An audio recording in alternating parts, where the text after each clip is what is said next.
마귀와의 영적 전쟁 9번째. 마태복음 13장 19절에서 듣고도 깨닫지 못하는 자, 누가복음 8장 12절에서 그들이 들으나에 대해서 설명하겠습니다. 듣고도 깨닫지 못하는 자라는 것은 진리의 말씀을 들었음에도 불구하고 깨달을 의지가 전혀 없는 사람을 말하는 것입니다. 진리의 말씀을 들었으면 그 말씀을 자신에게 행해야 하는데 말씀을 듣기만 하고 자기 자신에게 행하지 않는 사람들을 말하는 것입니다. 행하라고 하셨는데 행할 필요까지는 없고 믿기만 하면 된다고 생각하는 사람들. 하라고 하시는데 하지 않고 자기 고집대로 살아가는 사람들. 결국에는 믿는다고 말은 하지만 자신의 마음에서는 자신의 뜻대로 믿는 사람들.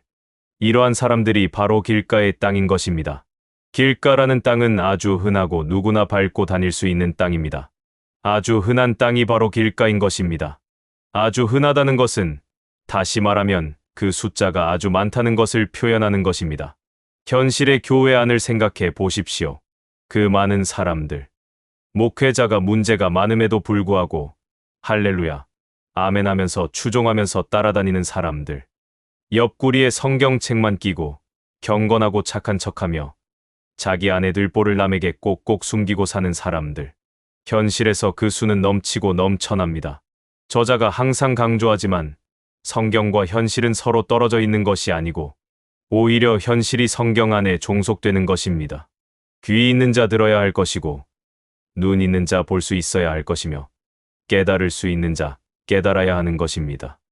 남은 모르지만 자기 자신을 거울에 비춰보면 본인 스스로는 당연히 알 수 있을 것입니다. 이러한 나의 모습이 내 안의 거울에 비춰졌을 때 인간적으로라도 최소한 자기 자신을 부끄러워할 줄 알아야 할 것이고 이러한 거울 속의 나를 발견하였을 때 그 즉시 하나님께 회개하여야 할 것입니다. 그런데 이러한 나의 모습을 발견하고서도 그것을 쉽게 외면하게 되면 그 사람은 그 즉시 바로 길가의 땅이 되는 것입니다. 그리고 영적인 세상에서 그는 아무런 쓸모도 없는 길가의 땅으로 끝나게 되는 것입니다. 그리고 그들이 들으나의 뜻은 진리의 말씀을 듣기만 하고 더 이상 아무것도 하지 않는다는 것입니다. 구하지도 않고 두드리지도 않으며 깨달으려고도 하지 않는다는 것을 말하는 것입니다. 즉, 거듭날 생각이 전혀 없다는 것을 말하는 것입니다. 진리의 말씀을 듣기만 하고 그 자리에서 그대로 멈춰 있는 것. 현실에서 구체적인 가상의 예를 들어볼까요? 주말이면 항상 옆구리에 성경책을 끼고 교회에 나가서 여러 사람들과 어울리며 즐거워하는 김교재라는 신도가 있었습니다. 이 사람은 성경과 하나님의 진리의 말씀에 관심이 있는 것이 아니라 교회라는 건물과 그 안에 모이는 사람들과의 교제를 너무 좋아하는 사람이었습니다. 평소에는 성경을 단 한 줄도 읽지 않으면서 주말이면 항상 옆구리에 성경책을 끼고 사이비 목사의 잘못된 설교에 집중하는 사람이었습니다.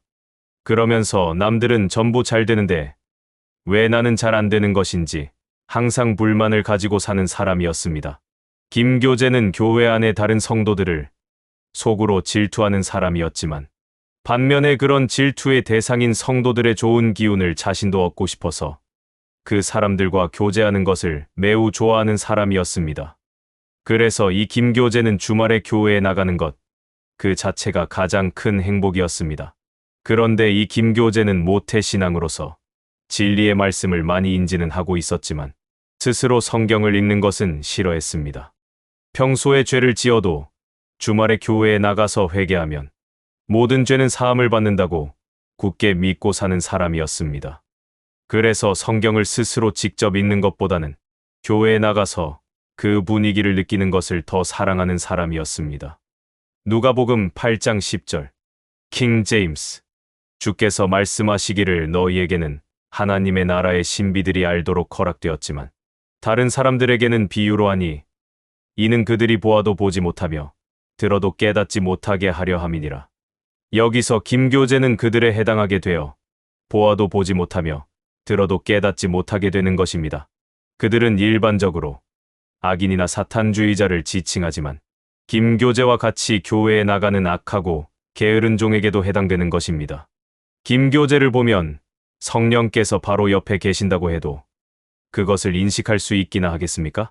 전혀 구할 생각도 찾을 생각도 없는데 말입니다.